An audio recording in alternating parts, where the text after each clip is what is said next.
Okay, today we're going to be replacing the infamous heater hose elbows on a 97 Pontiac Grand Prix with a 3800 Series 2 engine.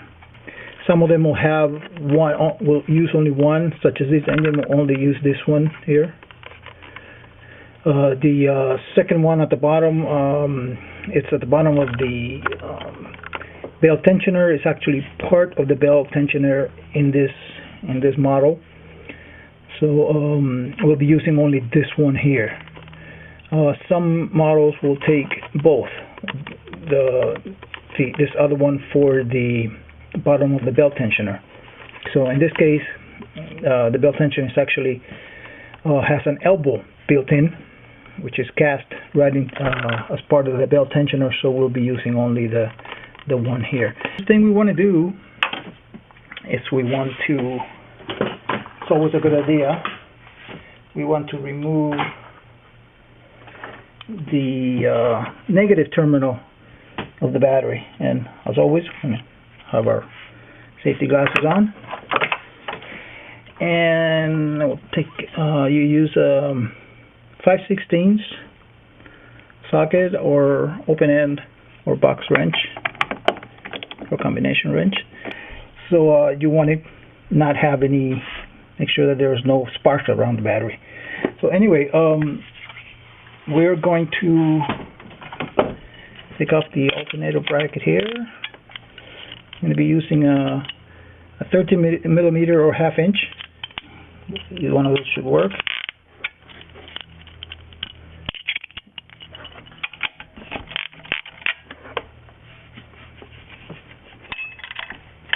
You got two, one at the bottom and one at the top.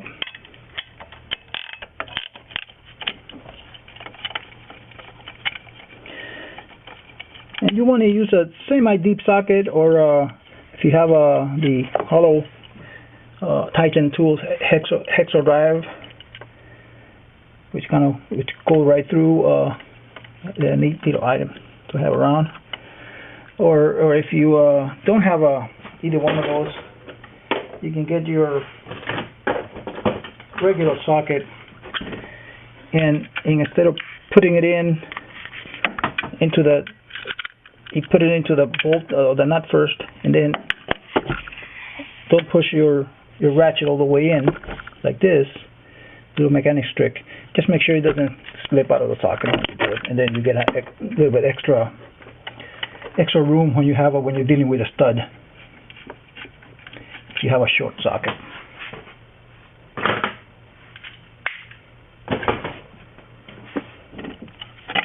We'll get that bracket out of the way. Next thing we want to do, we want to get our tensioner, and you want this is a 50 millimeter socket. We want to get our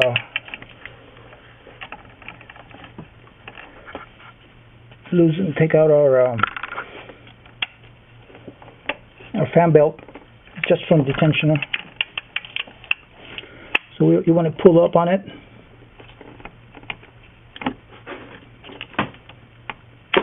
Just enough to slip it off.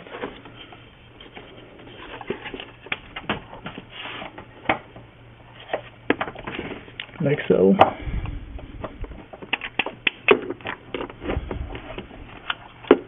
When you're putting that, you want to put your socket underneath the belt like that.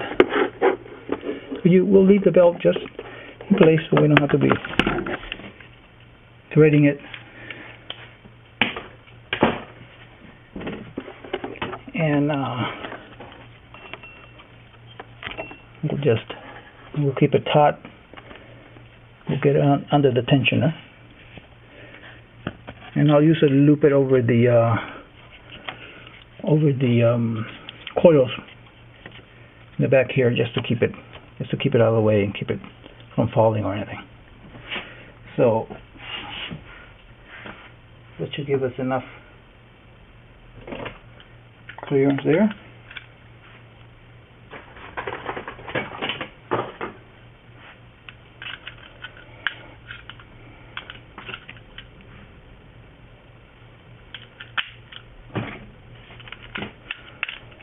now you're going to be using a half inch or 30 millimeter.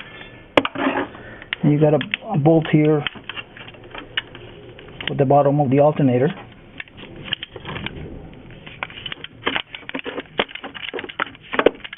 You won't see these bolts. Normally you got to kind of feel them out.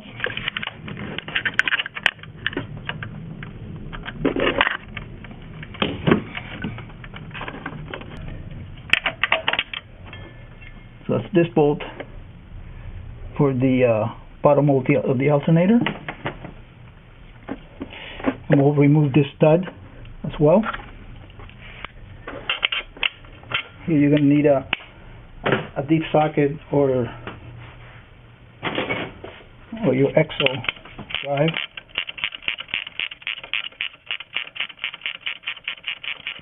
And this is the Titan Tools EXO drive set. Very neat, lifesaver to have around.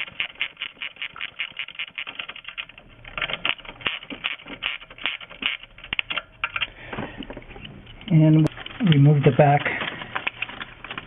bolt on the alternator. You don't have to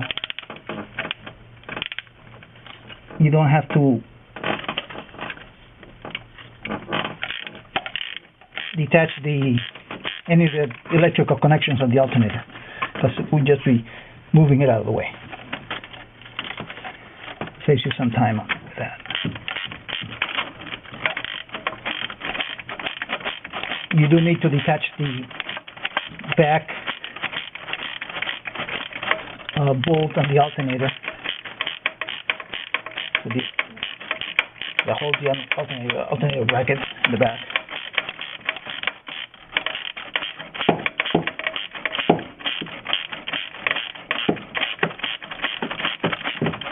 If you have an air ratchet, that helps to get some of these bolts out. Not very long. This is the back one, in the back.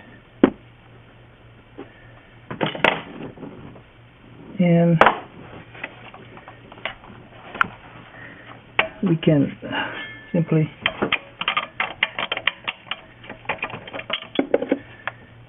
this is a stud for the top of the alternator, and we'll simply move this baby out of the way, set it aside, and then we can get to the there's another bolt. We need a bolt underneath the let's just say 2 bolts that hold the tensioner. We're going to get our 13 millimeter.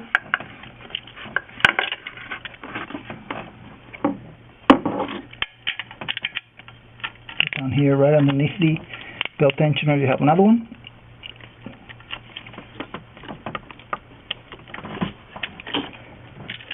This one you might need a little longer ratchet.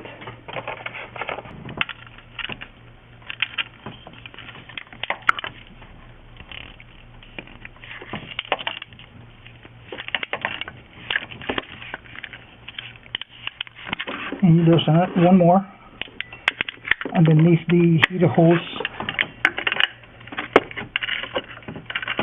fittings in the back here.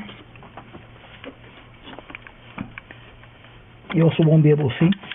You need to feel them out.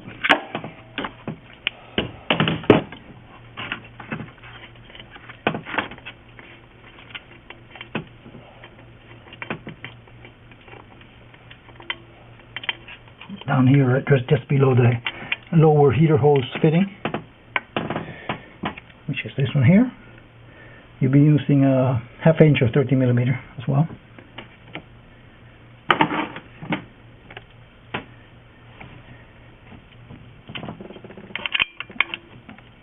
And then the one right underneath the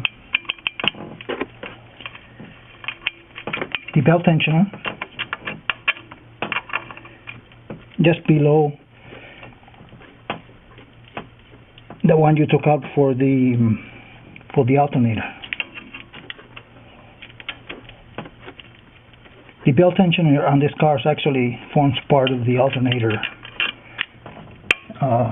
bracket here, as you can see here, and here, and below here. So once we got that, we're ready to pull. You want to pull evenly. If you can see that on the you want to pull your elbow here.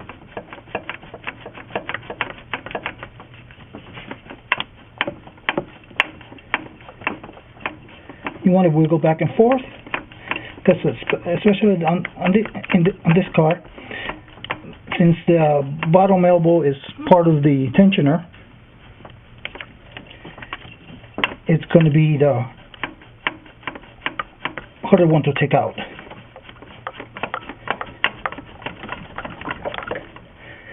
So you want to wiggle back and forth.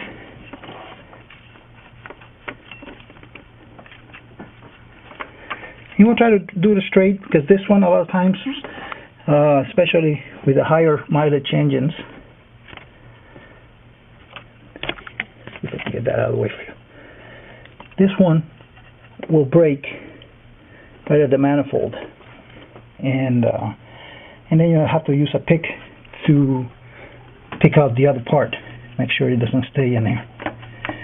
If you wiggle it out, sometimes you get lucky and you'll get it in one piece and save you the extra picking, because they do get lodged in there and sometimes they're a little harder. And this one came out, didn't get lucky. See, this one that they usually do, this is what they break and start leaking right at the O-ring. So actually this one broke on both sides, so we're going to be picking both sides out. And these cars are notorious for this. They after usually after the 100,000 mark, somewhere after, and mileage, we'll have problems with these fittings. And we'll finish wiggling this out.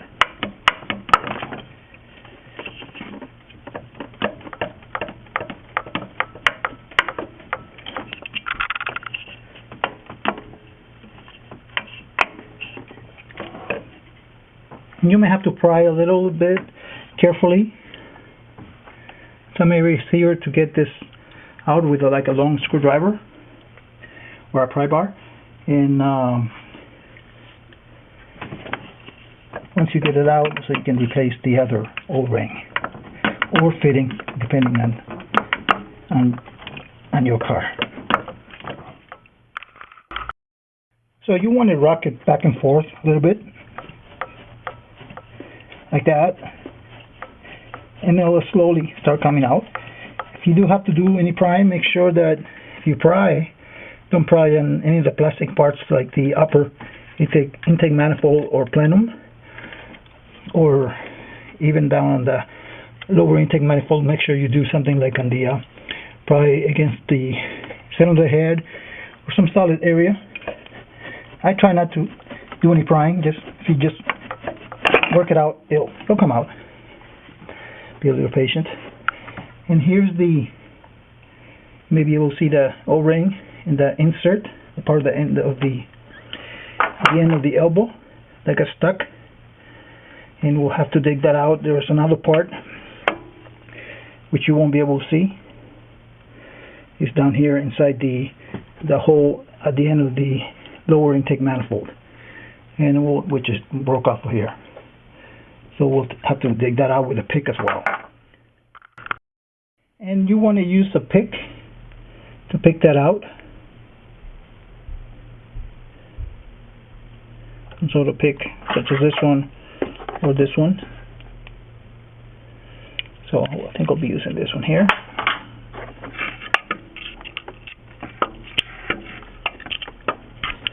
And there we go.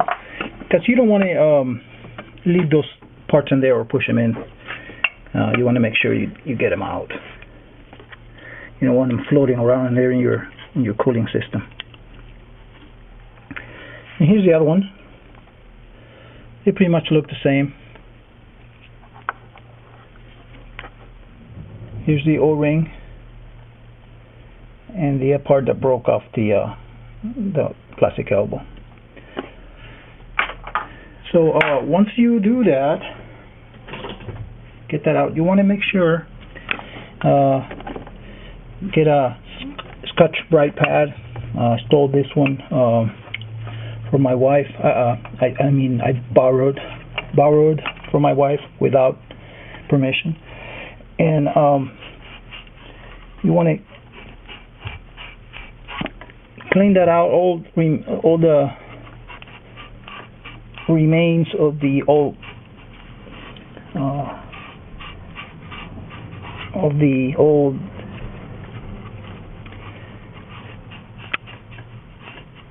O-ring.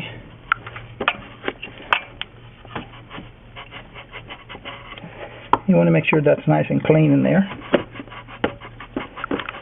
No ridges or get all any deposits that may be in there.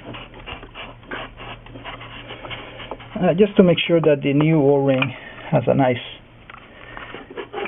clean, even surface to do its job of sealing the hot water, which is what goes through here. I should say the hot coolant. Hot coolant you should have in there, which should be half and half antifreeze coolant, half water, which is what most manufacturers ask for in their specs. So once you have that, make sure you clean the other side, clean the hole in the intake lower intake manifold. You do the same thing, and then you'll be ready to install the new elbow. Okay, so we have thoroughly cleaned out with a piece of Scotch-Brite pad, stole from the wife. I mean, borrowed without permission from the kitchen, from the wife's kitchen, and we've cleaned out all the mating surfaces on the where the O-rings are gonna go, such as the bottom one here, on the water pump housing, and the one inside the lower intake manifold, which you can't see right below here, the upper intake manifold. And we've done that. Also, we've stuffed some rags to make sure that they're all dry. You want to, if there's a lot of water still in the lower intake manifold, you may want to, if you have an air compressor, you might want to blow that out or pump it out somehow. And you want to make sure it's nice and dry. And also use either denatured alcohol or acetone or some kind of cleaner, such as I understand brake cleaner. It's also won't leave any residue. You want to make sure it's all nice, dry, and free of oil, grease, dirt. And when I clean this, all of these holes where the O-rings go, want to make sure they're clean and dry. Hit them with the acetone or your cleaner or denatured alcohol. I like to use denatured alcohol because it won't leave any residue.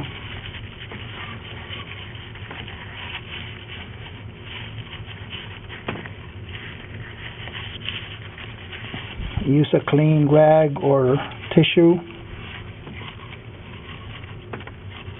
or paper towel.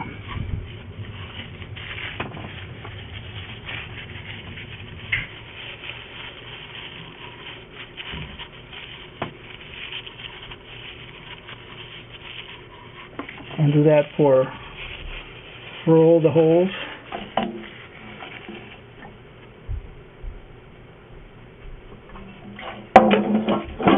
We'll do that for the one on the lower intake as well.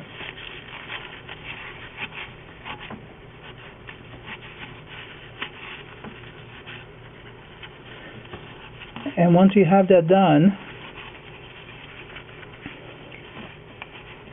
we'll be ready to be putting it back together. And you want to also make sure that, see on this one here, the other elbow is part of the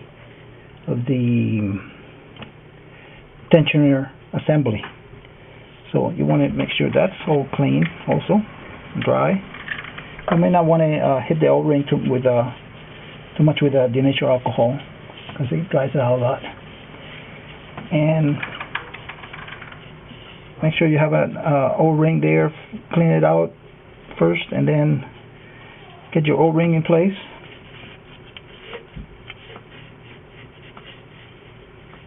And if you're using denature alcohol, you may want to keep it out of the rubber things, because in plastic it really dries them out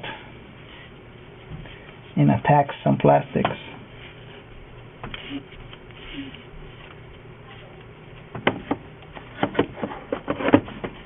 So once you clean that out real good,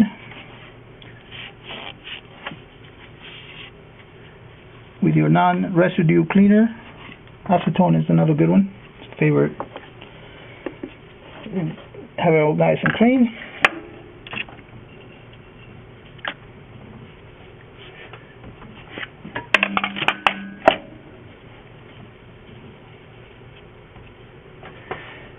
Then we are going to prepare our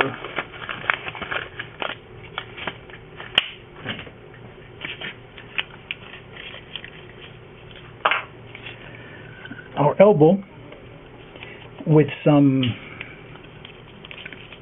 RTV. I use the RTV. I like the RTV red, Permatex RTV red.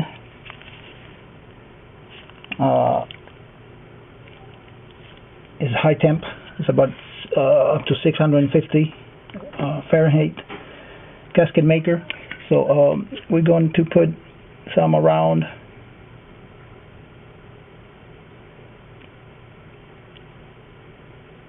on both sides of the O-ring.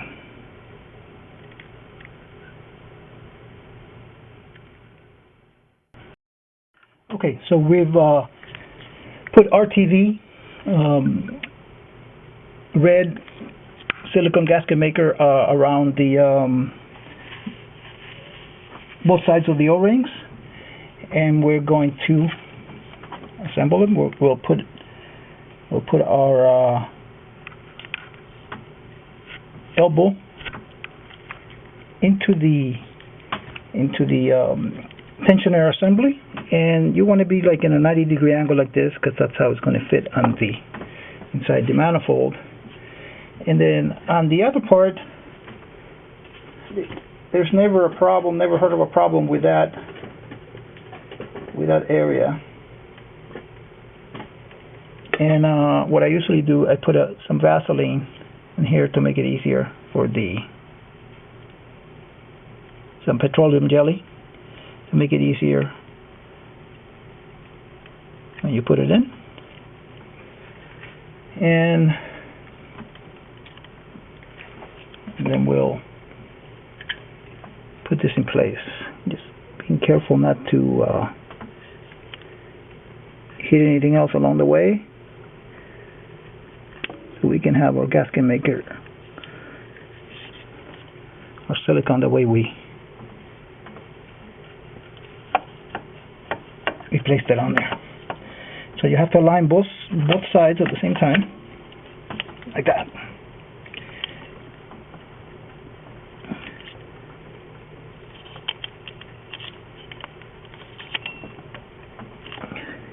And then you place it in.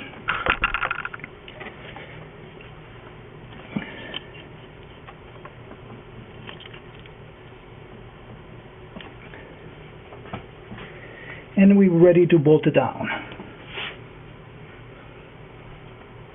You can see it's in the red that you see here. That's the hole in the intake manifold here where the elbow is going, and the other side into the side of the belt tensioner assembly.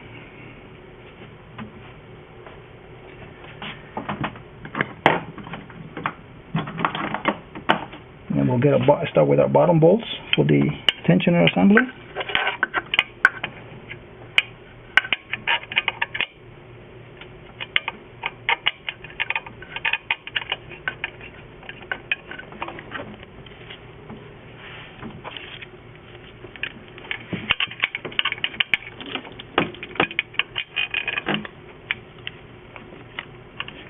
And these bolts are really the ones that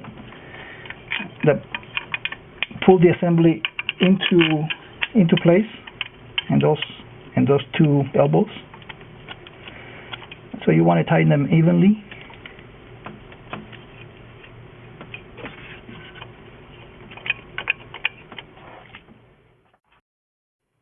Okay, so we have our two bottom bolts in place, and we'll use an air ratchet here.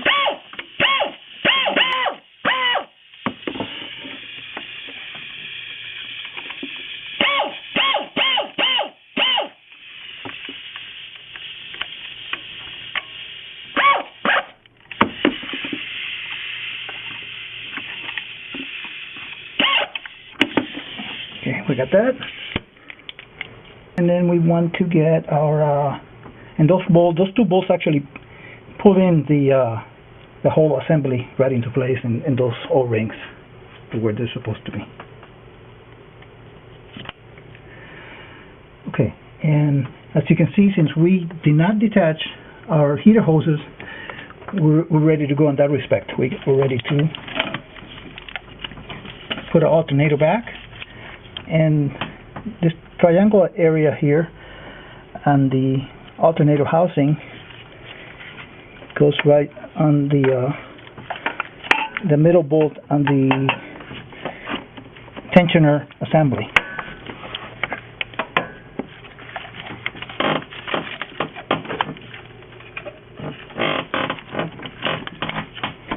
So you want to line that up and line up the top alternator bolt here. Okay, so you want to line up the top of the alternator here, and then we'll get that stud in place.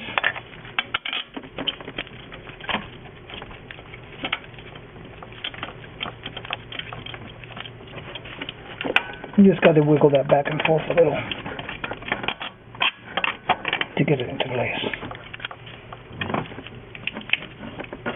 Then at this point, before you tighten it up, you want to get your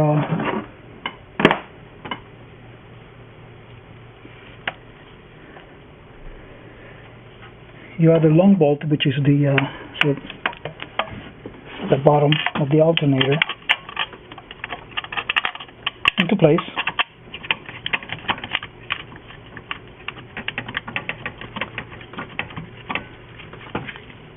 And you also, before you start doing any tightening, you want to get the back of the alternator bolt, the shorter one, in place as well.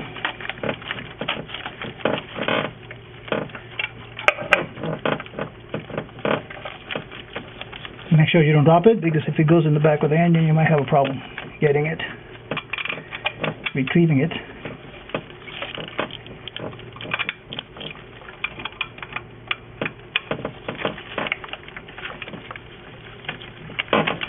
You want to also wiggle things around to get that bolt started.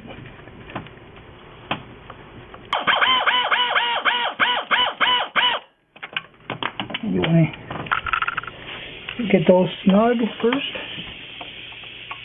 before you start tightening things up.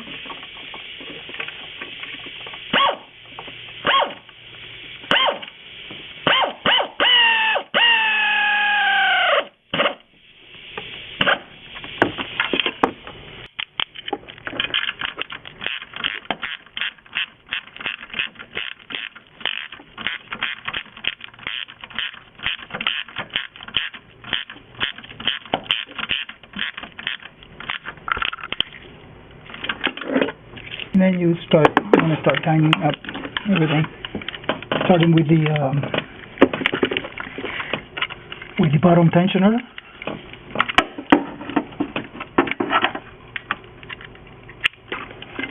The 2 bottom bolts,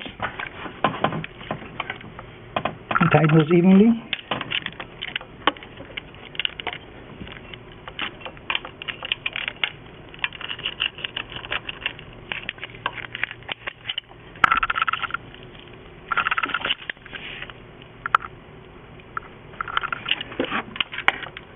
I usually go back and forth a couple of times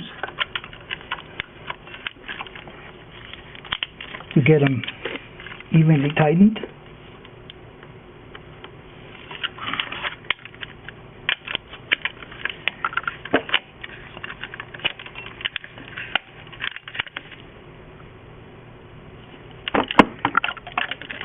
And your top one, which is the bottom bolt of the alternator assembly.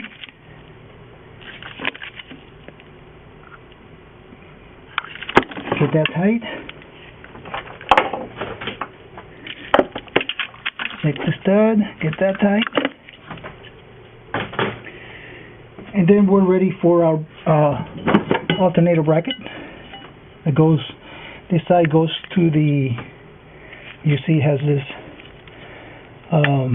protrusion here, goes into the bottom of the coil, your coil bracket, and the top goes on the top alternator. And we'll place our 2 nuts on both sides of the bracket, alternator bracket.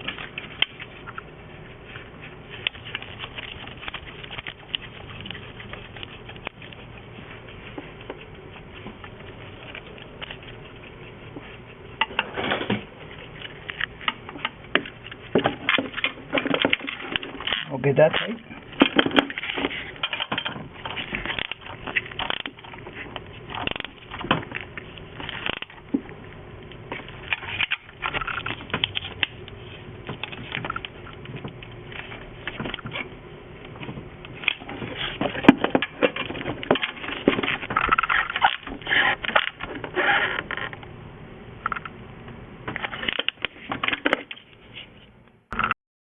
Okay, now before we install our serpentine belt, we want to make sure, just go through the all the bolts, make sure that they're nice and tight. Especially, we want to make sure that the tensioner bolts are tight. All 3 of them, the 2 bottom ones plus the one that holds the bottom of the alternator.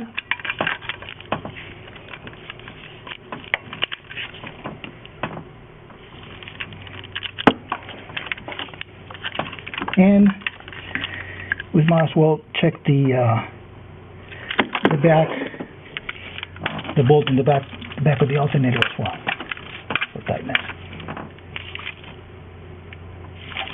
We got that, and we got our tensioner assembly. That's tight. I mean, we have our alternator bracket, that's tight as well, and we're ready to install put back the belt, the serpentine belt. There's one more thing left to do before you do that, and that is to clean out the belt and the grooves on the pulleys, on all the pulleys, because you want to make sure there's no dust or grime that fell in there. If you have a compressor, makes it easy. You just blow that out.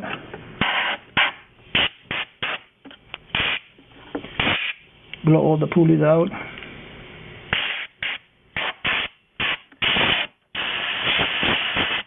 And blow the belt as well.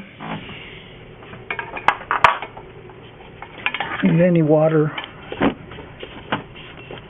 or fluid oil, you want to clean it out as well.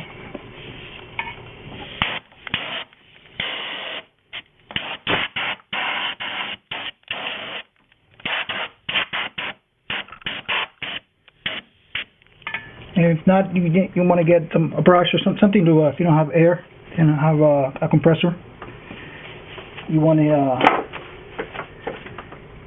get that as clean as possible. And then we'll get our belt.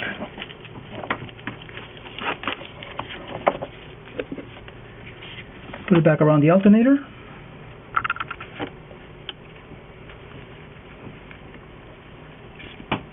And make sure it's in its place. We'll take up the slack. And then, since we didn't really remove it, it's already in place, we'll take up the slack from the pulley, from the water pump pulley. Make sure that's clean as well. And the next thing is we grab a wrench and we'll pull it close to the, take up all the slack, pull it close to the belt tensioner.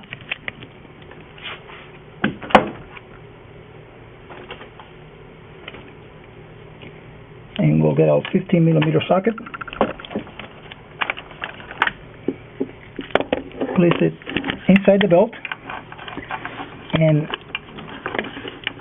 around the pulley bolt, and then we'll pull up on this.